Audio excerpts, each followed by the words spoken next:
Comenzamos con nuestra reflexión de este día, que versa sobre cómo vivir en familia. Ya hace 8 días hacíamos la reflexión de todo lo que implica vivir en pareja, relacionarnos con nuestra pareja, y subrayábamos la importancia de darle mantenimiento a nuestra relación de pareja, porque sería un grave error, y un error que por cierto se comete con mucha frecuencia, suponer que por el solo hecho de que nos amamos, la relación se va a mantener por sí sola, se va a consolidar como por arte de magia, sin que nosotros tengamos que mantener una participación activa en esa relación. Eso es una falacia, es una mentira, es una falsedad. Se requiere de iniciativa, se requiere de atención, se requiere de dedicación, no solo para mantener nuestra relación de pareja, sino para mantener vivo todo lo que es importante en nuestras vidas, para mantener la salud, para mantener el trabajo, por ejemplo, para mantener nuestras relaciones de amistad. Se requiere de esa atención, de esos cuidados, de esa iniciativa, y como ya lo hemos planteado en diversos contextos, estando dispuestos a no contar con el apoyo de lo emocional. A veces contaremos con ese apoyo, otras veces no. Lo importante es que desarrollemos nuestra capacidad de compromiso por encima de nuestro bienestar emocional. Y ya veremos que con el tiempo, en la medida en que incrementamos nuestro nivel de compromiso, también lo emocional se va volviendo más estable, se va volviendo más profundo, se va volviendo más positivo. ¿Por qué? Porque estamos haciendo realidad lo valioso en nuestras vidas. No estamos cayendo en la trampa, en las redes, en el espejismo de lo superficial, de lo inmediato, de lo pasajero, y que pues al final del día lo único que nos recuerda es que no estamos hechos para consumir, sino que nosotros vivimos para convertirnos en la mejor versión de nosotros mismos. Y es el contexto que hemos de considerar cuando contemplamos el desafío de formar parte de una familia. Por un lado, es una bendición contar con una familia, pero también, lo sabemos por experiencia, puede implicar grandes desafíos, porque cada persona es un mundo distinto, cada persona tiene una manera de percibir la realidad, de interpretarla, de valorarla, y por eso estamos conviviendo con distintas formas de experimentar la vida. Y si le sumamos a esas distintas formas la propia, bueno, pues se hace un verdadero y complicado desafío el que se puedan mantener esa confianza, ese cariño, esa solidaridad, ese soporte entre los miembros de la familia, partiendo de la base de que todos somos diferentes.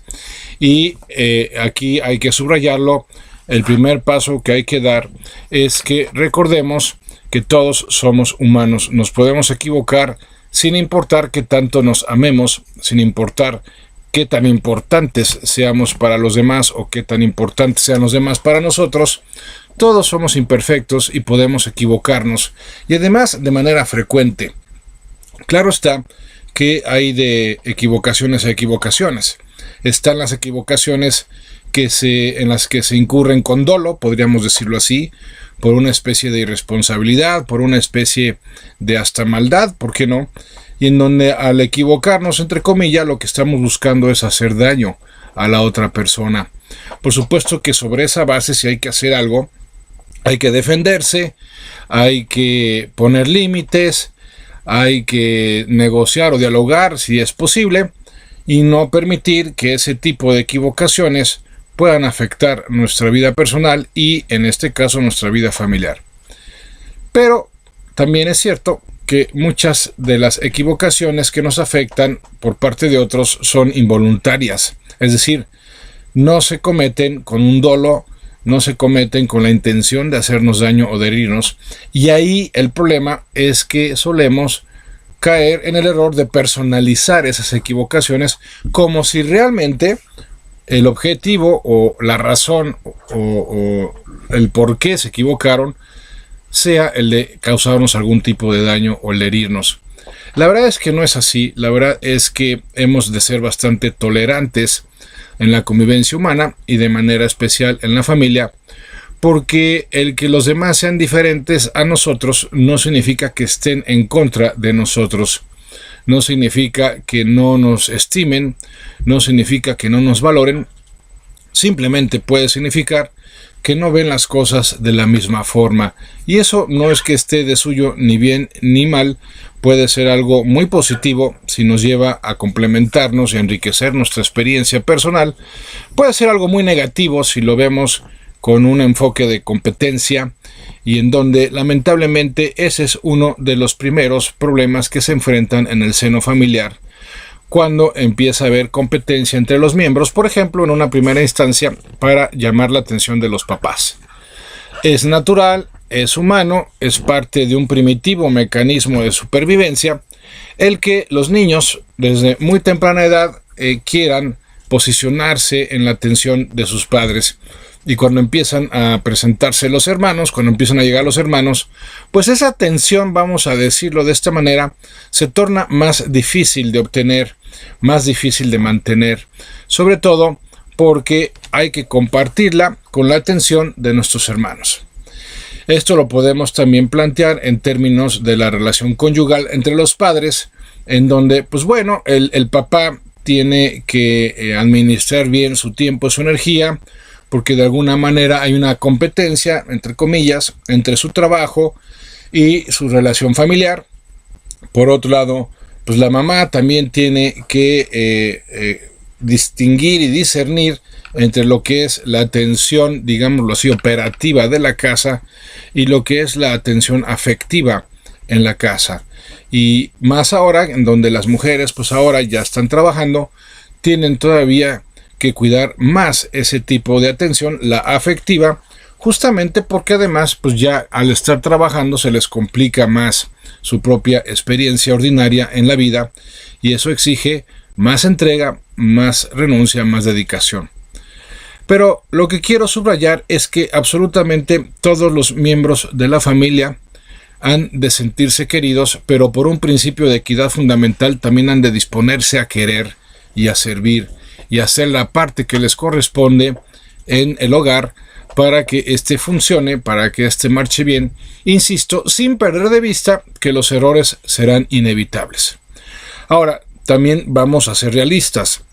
Vivimos, lamentablemente, en una época en donde la disfuncionalidad cada vez se está presentando más como un rasgo característico de las familias de nuestros días. ¿Por qué? ¿Por qué están habiendo cada vez más familias disfuncionales?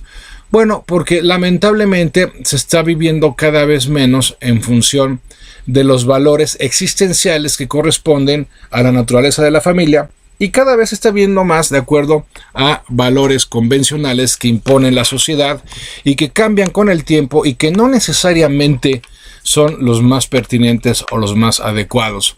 Valores del corte consumista, valores del corte de pásatela bien y haz lo que se te pegue la gana, valores del tipo de pues tú tienes todo el derecho a negarte cuando se te pide algo en el hogar, es decir, valores que fomentan más el individualismo y el egoísmo, ¿por qué no decirlo así?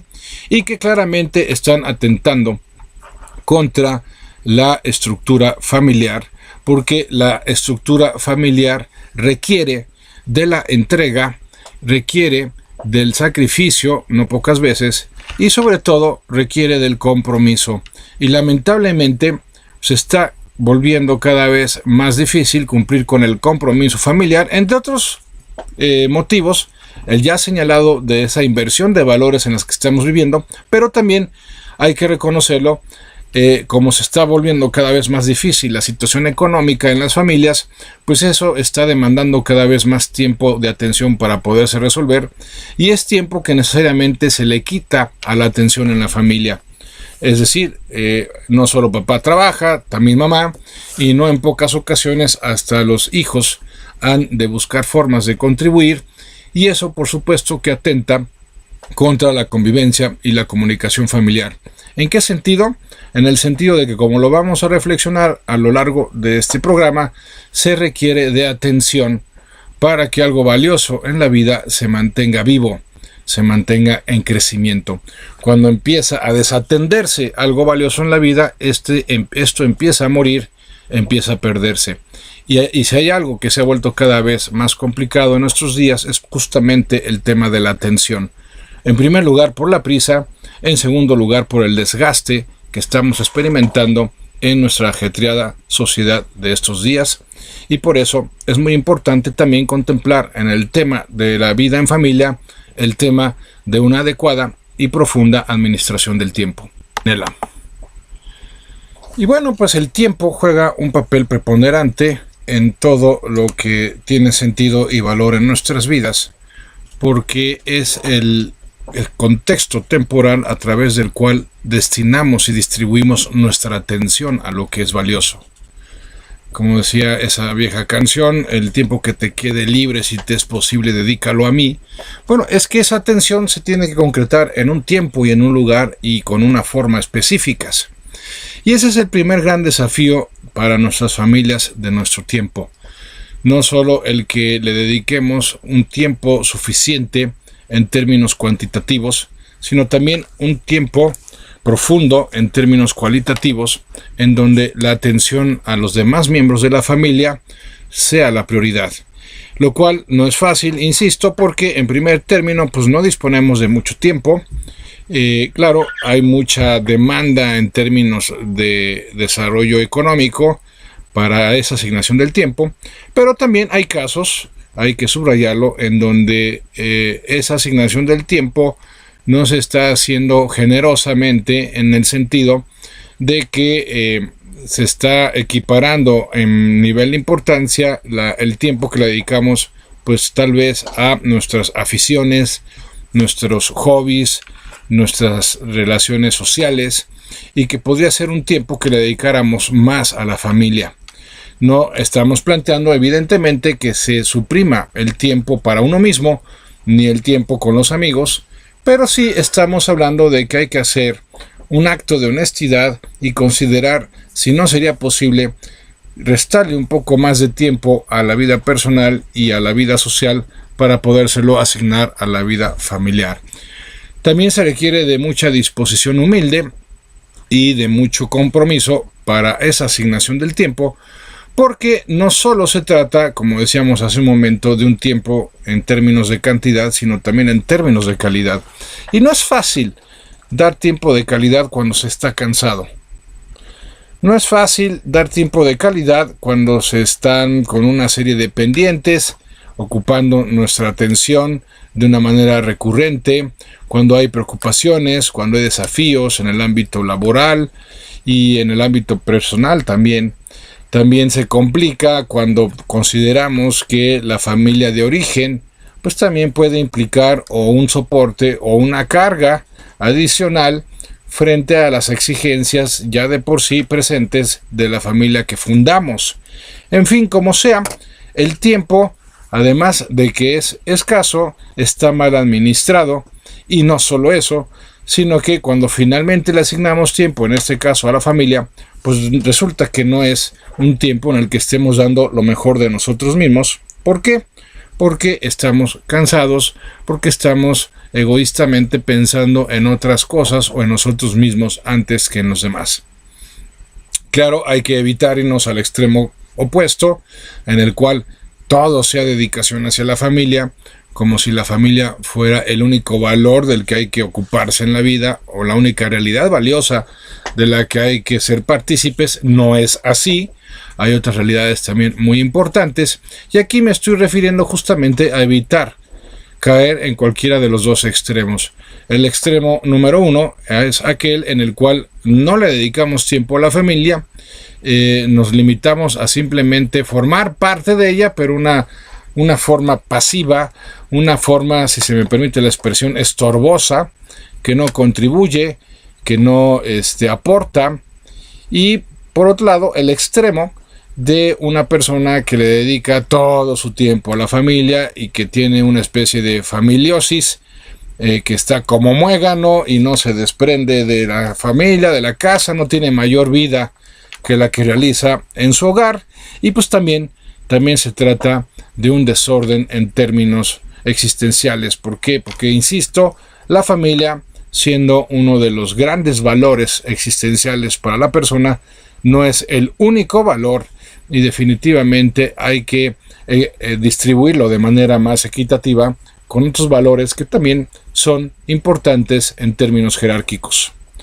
Entonces, el tiempo es una cuestión que exige entrega, exige no pocas veces sacrificio, porque hay que sobreponerse al estado anímico en el que uno se encuentre en determinado momento, y porque también justamente esas diferencias con los demás miembros de la familia puede implicar que, y generalmente lo hace, que también esas diferencias se den en gustos y preferencias. Y entonces ahí la entrega cobra la forma de obsequiar un tiempo en donde estamos procurando hacer lo que le agrada a los demás, no solo lo que nos agrada a nosotros, ¿no? Y si se trata de jugar con los hijos, pues jugar con ellos, aunque a nosotros ya no nos llamen la atención esos juegos, o si se trata de estar con la pareja, pues hacer cosas que le gusten a la pareja, aunque a nosotros pues no nos interesen tanto, claro, siempre buscando que no se violente el principio de equidad. También hay que saberse dar uno su propio espacio, su propio tiempo. Si a uno no le procuran lo que a uno le gusta, bueno, pues encontrar formas de uno procurárselo a sí mismo, ¿verdad? En ese esquema de equidad, no en un esquema de revanchismo, no en un esquema de competencia, hay que ser muy claros en ello, sino en un esquema de sano desarrollo. O sea, también necesitamos nosotros que se nos preste atención, y si por alguna razón no nos la prestan, en donde por naturaleza tendríamos que recibirla de manera incondicionada, que es en nuestro hogar, bueno, pues hay que entonces prestarnos la atención a nosotros mismos. Pero no hay que caer en la postura de que, como no me prestan atención, entonces yo no les presto atención. Insisto, no se trata de un esquema de competencia ni de revanchismo, se trata de un esquema de generosidad. Porque no olvidemos, amigas, amigos míos, que lo que nos hagan o nos deshagan en realidad no tiene mayor impacto en nosotros que el que nosotros permitamos. Lo que sí genera un impacto en nosotros, que puede ser positivo o negativo, es el cómo seamos nosotros con los demás. No podemos justificar nuestra forma de ser por cómo se nos trate o por cómo se relacionen con nosotros, por lo que se nos ha dado, por lo que se nos ha quitado, porque en realidad eso no tiene nada que ver con el proceso de crecimiento personal. Lo que sí tiene que ver con ese proceso de crecimiento personal es el tipo de persona que elegimos ser desde la actitud que asumimos cuando, por ejemplo, tenemos que enfrentar pues un desaire, o tenemos que enfrentar un descuido de alguien más, o tenemos que enfrentar hasta inclusive alguna agresión, y en donde tú ya previamente has establecido, a ver, frente a estos escenarios, ¿qué voy a hacer?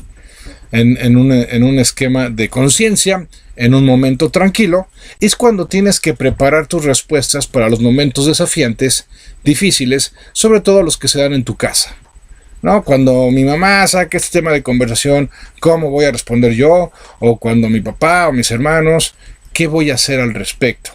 Elegir la mejor respuesta posible, pero pensada de antemano, porque reflexivamente se consideró en un buen momento, durante un buen espacio, y pudimos apelar a nuestra conciencia para que nos hiciera sus sugerencias respecto a las mejores formas de responder, y eso sí, implementarlas y practicarlas de antemano para que cuando suceda esa situación incómoda, difícil, molesta en el seno de la familia, pues ya hayamos entrenado mentalmente lo suficiente la nueva respuesta que vamos a generar a partir de ahora, y veremos sorprendentemente cómo las cosas empiezan a cambiar cuando uno empieza a cambiar. No es un proceso inmediato, no son resultados milagrosos que se pueden dar de un día para otro, es un proceso que lleva su tiempo, pero es un proceso que finalmente funciona. Cuando tú asumes el por qué te molesta algo de alguien en tu familia y también asumes el compromiso de responder de otra forma, notarás que se dan cambios muy interesantes, y si eres lo suficientemente paciente, podrás inclusive ser partícipe de los beneficios de esos cambios. Pero el problema es que junto con la falta de tiempo de la que nos encontramos la mayoría de los que hemos formado familias, también tenemos que enfrentarnos a la realidad del trabajo personal interno, es decir, el tema de la propia actitud, el tema de dedicarle tiempo a identificar y entrenarnos en esas nuevas respuestas que van a implicar que nos hagamos cargo de la situación sin recurrir a la típica queja, al típico desquite, que no hacen más que mermar con el tiempo aún más las relaciones familiares. Se trata de que entendamos que como venimos de otros, también somos para otros, y que encerrarnos en nuestra cápsula para aislarnos lo más posible cuando exista tensión familiar, pues no va a ser más que empeorar las cosas, y no se trata de eso. Se trata de aprender a vivir en familia.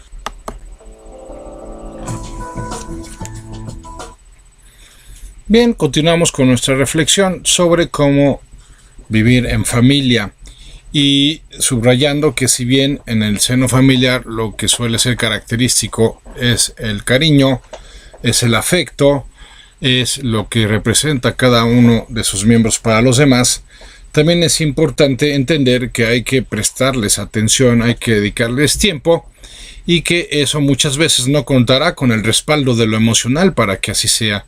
¿Por qué? Pues porque no le corresponde a lo emocional el movernos a cuidar de lo profundo, le corresponde a lo emocional el indicarnos cuando estamos procediendo de maneras acertadas o no, en función de nuestra propia naturaleza. Entonces hay que asumir una buena administración del tiempo, hay que dedicarle tiempo, tanto en cantidad y calidad, a las familias, a los miembros de la familia, y siempre que sea posible, dedicárselos uno a uno. A veces no lo será, y entonces habrá que conformarnos con esa dedicación en grupo, por decirlo así, pero siempre que sea posible, pues tratar de que esa convivencia también se mantenga en la unidad, en la unicidad de los miembros de la familia.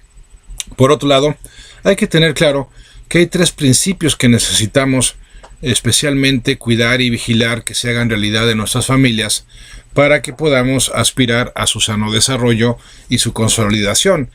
El primer principio tiene que ver con el principio de pertenencia. Es una de las premisas para que una familia sea funcional, el que todos los miembros se sientan parte de ella. Y en ese sentido lo que se requiere es, por un lado, no marginar a ningún miembro de la familia. No hay que extrañarnos de que pues algunos nos caigan mejores que otros, eso es natural, no hay problema con eso. El problema es que se note esa preferencia, y en ese notarse la preferencia pues se empiece a violentar este principio de pertenencia, y entonces sin quererlo se empiece a marginar a esa persona. En segundo lugar, también es muy importante no estarlos comparando. Y este es un ejercicio nefasto que se sigue dando en nuestros hogares.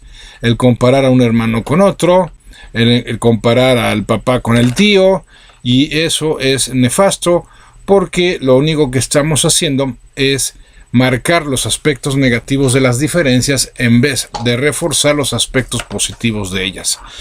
También hay que evitar hacer menos a un miembro de la familia. No se vale que porque en ese esquema de comparación un integrante de la familia pues tenga menos talentos, a lo mejor en lo académico, a lo mejor en lo deportivo, a lo mejor en lo físico, que otro de los miembros pues se le haga sentir menos porque él no cuenta con talentos o capacidades similares. Eso es verdaderamente una injusticia que no procede de acuerdo a este principio. En este principio lo que hemos de procurar, lo que hemos de custodiar es que cada miembro se sienta seguro, se sienta formando parte en el seno familiar, y por lo tanto sepa que tiene un lugar primordial que ocupar en esa familia.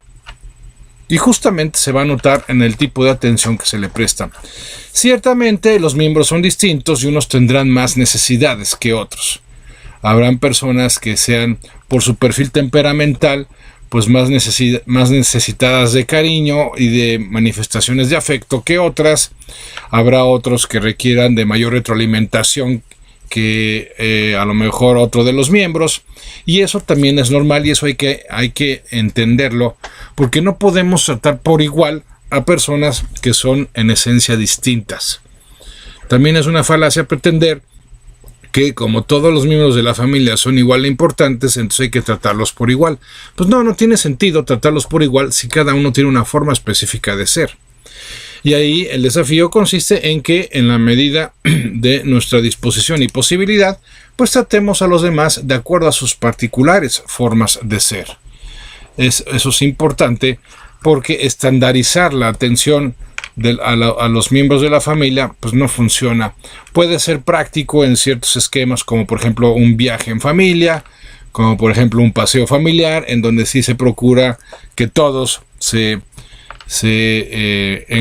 cuadren, por decirlo así, en una misma estructura de normas y reglamento, pero eso no significa que a todos se les tenga que tratar por igual, porque no funciona, porque no corresponde a la realidad.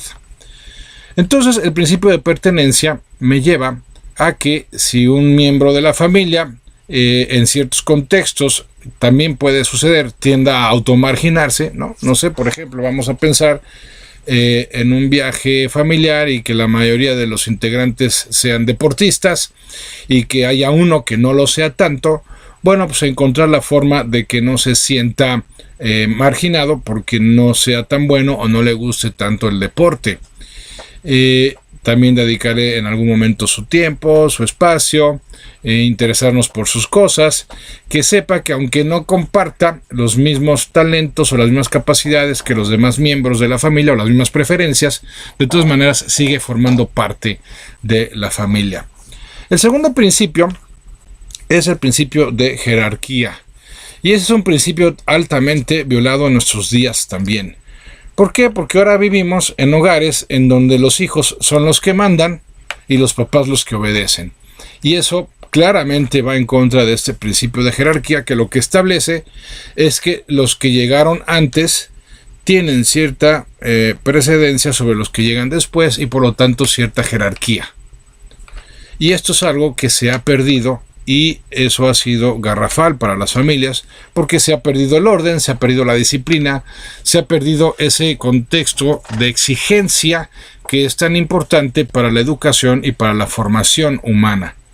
Y entonces, ¿qué sucede? Pues que al invertirse los términos y ahora ser los hijos los que mandan y los padres pareciera ser que existen para complacer a los hijos en todo lo que les piden, pues lo único que están haciendo es deformar a los hijos y convertirlos en unos auténticos monstruos, porque después van a querer que sus exigencias también sean cubiertas de la misma manera por su futura pareja y por sus amigos y por sus jefes y sus compañeros de trabajo, y estamos convirtiendo a nuestros hijos con esa forma de complacencia en seres insaciables. Y además de convertirlos en seres insaciables, que a ver quién los aguanta después, también los estamos convirtiendo en seres tremendamente intransigentes, intolerantes. Entonces, claro, pues, ¿qué tipo de persona estamos formando para que después se integre a la vida social y a la vida profesional? Pues estamos creando un auténtico monstruo que no solo no va a aportar, no solo no va a contribuir, sino que además va a quitar, va a restar, va a estorbar social y profesionalmente hablando. Así que, por favor, los que tenemos ese maravilloso rol de la naturaleza de ser padres, no cedamos ante los caprichos y berrinches de nuestros hijos. Y eso requiere de un ejercicio de paciencia completa. No voy a decir que se requiere de mucha paciencia, porque me quedaría corto. Se requiere de toda la paciencia del mundo, porque la realidad es que se nos crispan los nervios cuando nuestros hijos empiezan su concierto de llanto y entonces se vuelve estresante la situación. ¿Qué procede en esos casos? Se le presta atención porque, insisto, la atención, y lo vamos a reforzar en la recta final de la reflexión de este día, la atención es la clave para la sana formación de las demás personas, y también la atención es la clave para sanar a las personas, interiormente hablando, claro está. Ahora bien, si yo sí le sigo prestando atención a mi hija cuando hace el berrinche, y le sale muy bien, por cierto, creo que va a ser soprano, y mientras le presto atención, no cedo ante su exigencia, le hago cariñosamente, porque todavía es muy pequeña, un gesto de negativa, de que no le voy a dar lo que quiere o de que no voy a hacer lo que me pide, ella sigue con su pancho, pero paciente y amorosamente sigo prestándole atención. En la medida en que me lo deja, la acaricio y le digo en voz baja: no, mi amor, no es hora, o no es bueno, o lo que sea, la razón por la cual no se lo estoy concediendo, y espero a que se canse. ¿Por qué? Porque ella no procesa conscientemente lo que está pasando, y entonces subconscientemente tiene que captar el mensaje de que de esa forma no va a obtener lo que quiere, y que muchas veces no lo va a obtener porque no le conviene. Ya tendrá tiempo después, ya entenderá, ya le explicaré por qué se le está negando. Pero eso de ceder simplemente por la comodidad de terminar con la tensión del berrinche es algo nefasto y es algo sumamente destructivo. Porque claro, termina sucediendo lo que suele suceder: te toman la medida y entonces cada vez se vuelve más difícil decirles que no, pero también, amigas, amigos míos, cada vez se vuelve más crucial poderles decir que no. ¿Por qué? Porque la naturaleza humana se le forma, se le educa en un contexto de límites y exigencia, no en un contexto de apapachos y complacencia. Claro que los apapachos proceden, y las complacencias también, en ciertos tiempos, en ciertos espacios, de ciertos modos, pero no puede ser la estrategia permanente porque los estamos echando a perder. Y entonces luego resulta que se vuelven unos completos ineptos para poderle responder a las exigencias de la vida misma. No sé en quién nos basamos para pensar que si nosotros somos complacientes con nuestros hijos, en automático la vida será complaciente con ellos. Eso no sucede. Esa es una estupidez irresponsable de nuestra parte.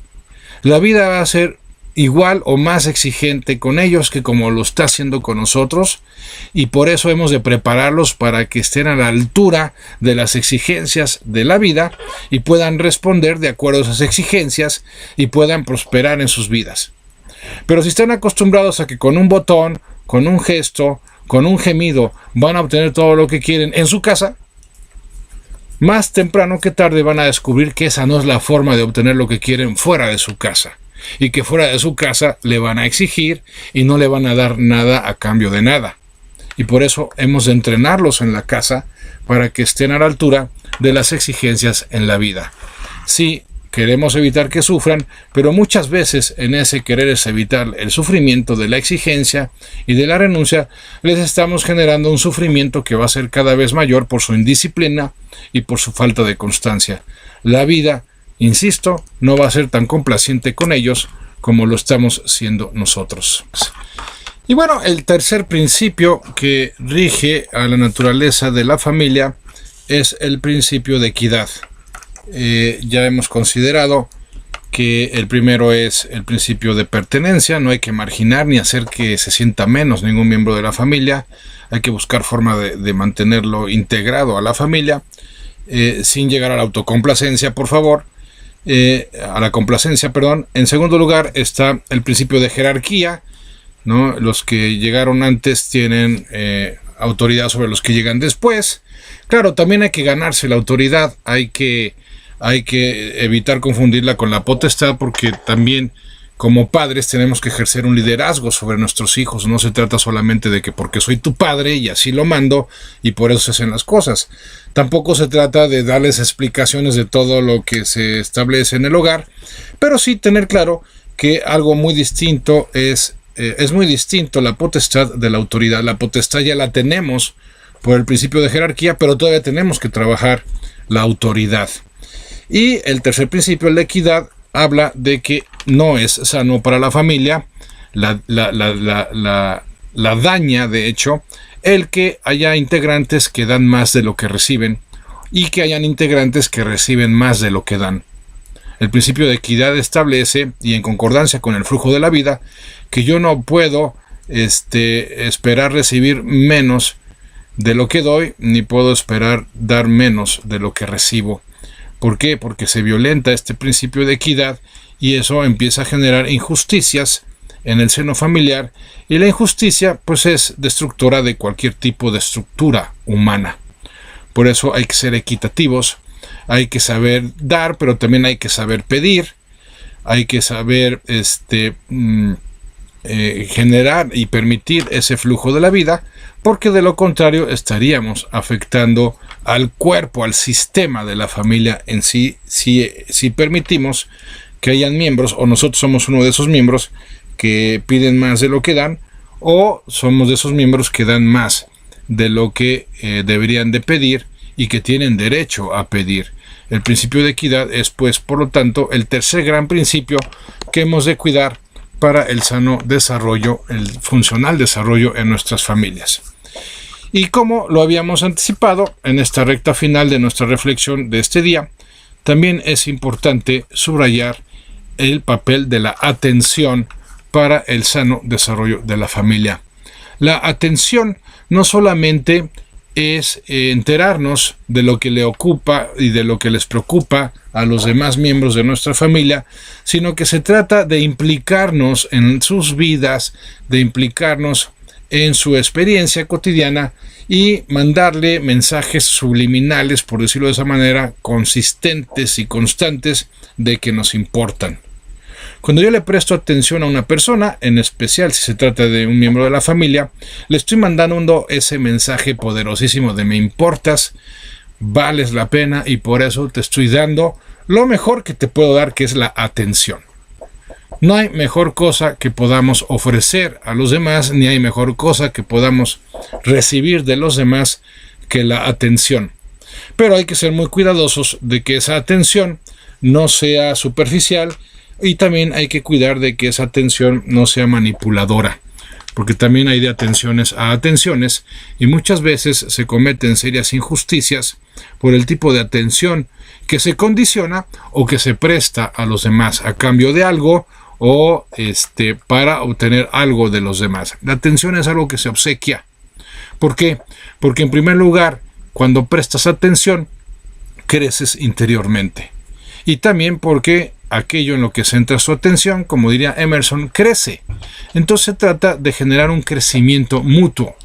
Creces prestando atención y contribuyes al crecimiento de la otra persona cuando le prestas atención, porque la atención es, sin lugar a dudas, la necesidad número 1 del corazón humano. Y cuando prestamos esa atención sin juicios, sin condicionamientos, sin presuposiciones, entonces estamos prestando la atención en su nivel más profundo y se tratará de una atención que sana, de una atención que cura. Por eso es muy importante que en este esquema de aprender a vivir en familia nos dispongamos también a desarrollar nuestra propia capacidad de prestar atención. Si somos dispersos, si somos distraídos, si somos superficiales, entonces no estaremos en condiciones de prestar ese tipo de atención y las consecuencias pueden ser por demás muy negativas para el sano desarrollo de nuestras familias. Bueno, pues es así como hemos llegado al final de esta reflexión.